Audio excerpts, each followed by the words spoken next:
রাজনীতির সবচেয়ে বড় কৌশল হলো এর নির্লিপ্ততা। আপনি যা দেখছেন তা আসলে ঘটছে না, আর যা ঘটছে তা আপনি কল্পনাও করতে পারছেন না। ক্ষমতার মসনদে এখন এমন এক স্নায়ুযুদ্ধ চলছে যার ফলাফল নির্ধারণ করবে আগামী কয়েক দশকে এই রাষ্ট্রের অস্তিত্ব টিকবে কি টিকবে না।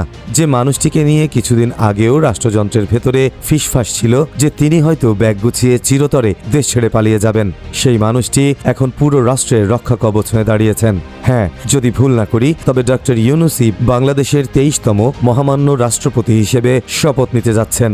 প্রধান উপদেষ্টার পদ ছাড়ার পর যখন দেশজুড়ে তার প্রস্থানের প্রোপাগান্ডা তুঙ্গে, তখন ডক্টর মোহাম্মদ ইউনূস অত্যন্ত কঠিন স্বরে একটি বাক্য উচ্চারণ করেছিলেন, এই দেশে আমার জন্ম, এই দেশেই হবে আমার মৃত্যু, আমি গুলশানের বাসভবনেই থাকছি। তাঁর এই একটি কথা ক্ষমতার শীর্ষে থাকা প্রতিটি মানুষের মেরুদণ্ড দিয়ে শীতল স্রোত বইয়ে দেয়।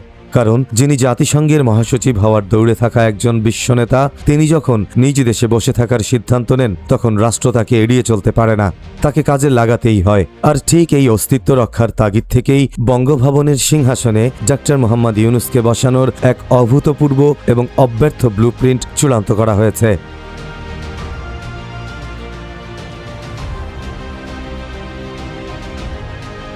এই ব্লুপ্রিন্ট কোনো আকস্মিক ঘটনা নয়, এটি একটি সুদীর্ঘ এবং চরম নিষ্ঠুর রাজনৈতিক হিসাবের চূড়ান্ত রূপ। এই হিসাবটি বুঝতে হলে আপনাকে ক্ষমতার ভেতরে এমন একটি গোপন সমীকরণ দেখতে হবে যা সাধারণ মানুষের চোখের আড়ালেই রয়ে গেছে। বর্তমান ক্ষমতাসীন নীতি নির্ধারকদের অতীত ঘাঁটলে দেখা যায়, অন্তর্বর্তীকালীন সরকারের যে দুজন মানুষকে নিয়ে দলটির শীর্ষ নেতারা সবচেয়ে বেশি বিষোদ্গার করতেন, তারা হলেন তৎকালীন রাজনৈতিক ও নিরাপত্তা বিষয়ক উপদেষ্টা খলিলুর রহমান এবং বিডা চেয়ারম্যান আশিকুর রহমান। খোদ সালাউদ্দিন আহমেদের মতো শীর্ষ নেতা প্রকাশ্যেই খলিলুর রহমানকে বিদেশি দালাল আখ্যা দিয়েছিলেন, আর বিদেশি বিনিয়োগকারীদের দেশে টানার চেষ্টা করায় বিডা চেয়ারম্যান আশিককে দলের কর্মীরা উপহাস করে ডাকত হকার। কিন্তু আজকের বাস্তবতা কতটা নির্মম খেয়াল করুন। সেই খলিলুর রহমানই আজ বর্তমান সরকারের সবচেয়ে দাপুটে এবং অপরিহার্য মন্ত্রী। তার তৈরি করা কূটনৈতিক ছকেই আজ সরকার জাতিসংঘের মতো জায়গায় বুক ফুলিয়ে কথা বলছে, ভারতের মতো প্রতিবেশীর সাথে সমানে সমান টক্কর দিচ্ছে। আর সেই হকার খেতাব পাওয়া আশিকুর রহমান একই পদে বহাল থেকেই সরকারের অর্থনৈতিক চাকা সচল রাখছেন। এই দুজন মানুষকে বুকে টেনে নেওয়ার মাধ্যমে দলের নীতি নির্ধারক, বিশেষ করে তারেক রহমান প্রমাণ করেছেন রাষ্ট্র পরিচালনায় ইগো বা অতীতের শত্রুতার কোনো স্থান নেই।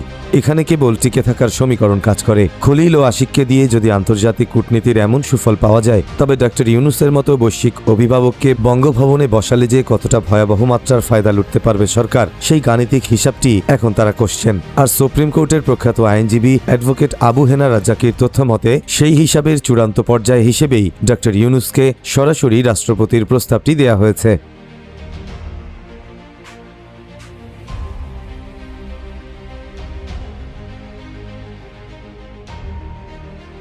কেন ডক্টর ইউনূস? কেন দলের এত জ্যেষ্ঠ এবং পরীক্ষিত নেতা থাকতে একজন অরাজনৈতিক ব্যক্তিকে রাষ্ট্রের সর্বোচ্চ পদে বসাতে মরিয়া নীতি নির্ধারকরা? এর পেছনে কোনো আবেগ নেই, আছে কেবল আন্তর্জাতিক রাজনীতিতে টিকে থাকার ভয়ঙ্কর লড়াই। বর্তমান সরকার অত্যন্ত সুকৌশলে ভারতকে এড়িয়ে চীন, পাকিস্তান এবং তুরস্কের বলয়ে প্রবেশ করছে। এই ভূ রাজনৈতিক মেরুকরণ পশ্চিমা বিশ্বের কাছে, বিশেষ করে যুক্তরাষ্ট্র এবং ইউরোপীয় ইউনিয়নের কাছে চরম অস্বস্তির। তারা যে কোনো মুহূর্তে বাংলাদেশের ওপর অর্থনৈতিক বা কূটনৈতিক খড়গ নামিয়ে আনতে পারে। আর এই পশ্চিমা পরাশক্তিগুলোর ত্রিমুখী চাপ সামলাতে সরকারের এমন একজন হিউম্যান শিল্ড বা মানববর্ম প্রয়োজন, যার গায়ে হাত দেওয়ার আগে বিশ্ব মোড়লদের 10 বার ভাবতে হয়।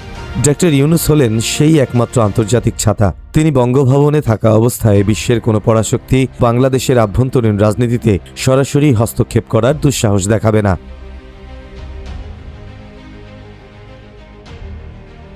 এর চেয়েও বড় সংকট লুকিয়ে আছে অর্থনীতির রক্তনালীতে। দেশের অর্থনীতির মূল লাইফলাইন তৈরি পোশাক বা আরএমজি খাতের সবচেয়ে বড় বাজার ইউরোপ এবং আমেরিকা। বিশ্বজুড়ে ডক্টর ইউনূসের যে নিজস্ব ব্র্যান্ড ভ্যালু এবং পশ্চিমা নীতি নির্ধারকদের সাথে যে ব্যক্তিগত সখ্যতা রয়েছে, তা কাজে লাগিয়ে পশ্চিমা দেশগুলোর কাছ থেকে পোশাক খাতের ওপর থাকা শুল্ক ও কোটা শর্ত নিমিষেই শিথিল করা সম্ভব।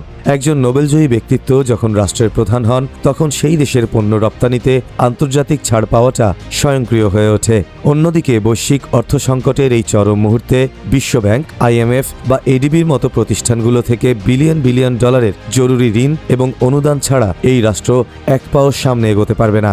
ডক্টর ইউনূস রাষ্ট্রপ্রধান হিসেবে থাকলে এই আন্তর্জাতিক দাতা সংস্থাগুলোর কাছে বাংলাদেশের স্বচ্ছতা এবং ঋণ পরিশোধের সক্ষমতা নিয়ে প্রশ্ন তোলার সুযোগই থাকবে না। বিদেশি বিনিয়োগকারী এবং বহুজাতিক কর্পোরেশনগুলো নির্দ্বিধায় এই দেশে হাজার হাজার কোটি ডলারের এফডিআই বা সরাসরি বৈদেশিক বিনিয়োগ করবে, কারণ তাদের ভরসার কেন্দ্রবিন্দুতে থাকবেন স্বয়ং ডক্টর ইউনূস।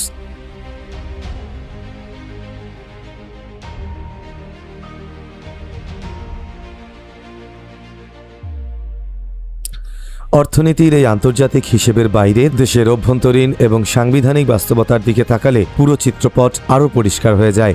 সাবেক রাষ্ট্রপতির পদত্যাগের পর সংবিধানের 123 অনুচ্ছেদ অনুযায়ী পরবর্তী 90 দিনের মধ্যে নতুন রাষ্ট্রপতি নির্বাচন করাটা কোনো অপশন নয়, এটি সাংবিধানিক বাধ্যবাধকতা। নির্বাচন কমিশনার আব্দুর রহমান মাসুদ জানিয়েছেন, এই নির্দিষ্ট সময়ের মধ্যেই রাষ্ট্রপতি নির্বাচন আইন 1991 অনুযায়ী নির্বাচন সম্পন্ন হবে। প্রধান নির্বাচন কমিশনার নিজে রিটার্নিং কর্মকর্তার দায়িত্ব পালন করবেন। সংরক্ষিত নারী আসনে নির্বাচনের মতোই তফসিল ঘোষণা করে এটি সম্পন্ন করা হবে।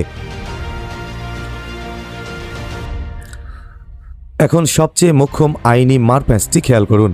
যেহেতু সংবিধানের কোনো সংশোধন এখনো হয়নি, তাই বিদ্যমান নিয়মেই জাতীয় সংসদের 350 জন সংসদ সদস্যের ভোটেই রাষ্ট্রপতি নির্বাচিত হবেন। আর বর্তমান সংসদে ক্ষমতাসীন দলের সংখ্যাগরিষ্ঠতা এতটাই নিরঙ্কুশ যে তারা যাকে মনোনয়ন দেবেন তিনিই বিনা প্রতিদ্বন্দ্বিতায় নির্বাচিত হবেন। সংবিধানের নিয়ম অনুযায়ী কোনো সংসদ সদস্য দলীয় সিদ্ধান্তের বাইরে গিয়ে ভোট দিলে তার সংসদ সদস্য পদ স্বয়ংক্রিয়ভাবে বাতিল হয়ে যায়। অর্থাৎ সংসদে ভোট হওয়াটা কেবল একটি আনুষ্ঠানিকতা মাত্র, চূড়ান্ত সিদ্ধান্ত আসবে দলের হাইকমান্ড থেকেই। রাষ্ট্রপতির পদটি শূন্য হওয়ার পর থেকে স্পিকার হাফিজউদ্দিন আহমেদ ভারপ্রাপ্ত রাষ্ট্রপতির দায়িত্ব পালন করছেন। দলের ভেতরে মহাসচিব মির্জা ফখরুল ইসলাম আলমগীর, ডক্টর খন্দকার মোশাররফ হোসেন, ডক্টর আব্দুল মঈন খান বা আলতাফ হোসেন চৌধুরীর মতো পরীক্ষিত নেতাদের নাম নিয়ে কানাঘুষা চলছে ঠিকই। দলের একটি বড় অংশ চায় বিশ্বস্ত এবং রাজনৈতিক নেতৃত্ব থেকেই কেউ বঙ্গভবনে যাক, যাতে রাজনীতির মাঠে উভয় পক্ষের মধ্যে একটি সম্মানবোধ বজায় থাকে।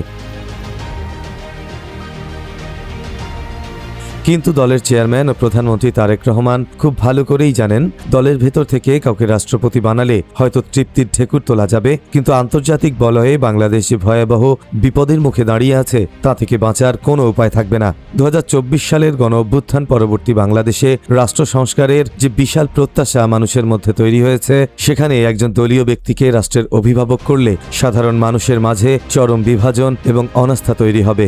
অন্যদিকে গত 15 বছরে দেশ থেকে পাচার হওয়া কোটি কোটি ডলার আন্তর্জাতিক আইনি প্রক্রিয়ার মাধ্যমে ফেরত আনার যে মিশন সরকার হাতে নিয়েছে, ডক্টর ইউনূসের মতো বিশ্ববরেণ্য ব্যক্তির সরাসরি হস্তক্ষেপ ছাড়া তা কখনোই সম্ভব নয়। এমনকি বৈশ্বিক জলবায়ু তহবিল থেকে বিপুল পরিমাণ অর্থ দেশে এনে অর্থনীতির ভিত শক্ত করার ক্ষেত্রেও তার পরিচিতি এক অব্যর্থ টনিক হিসেবে কাজ করবে।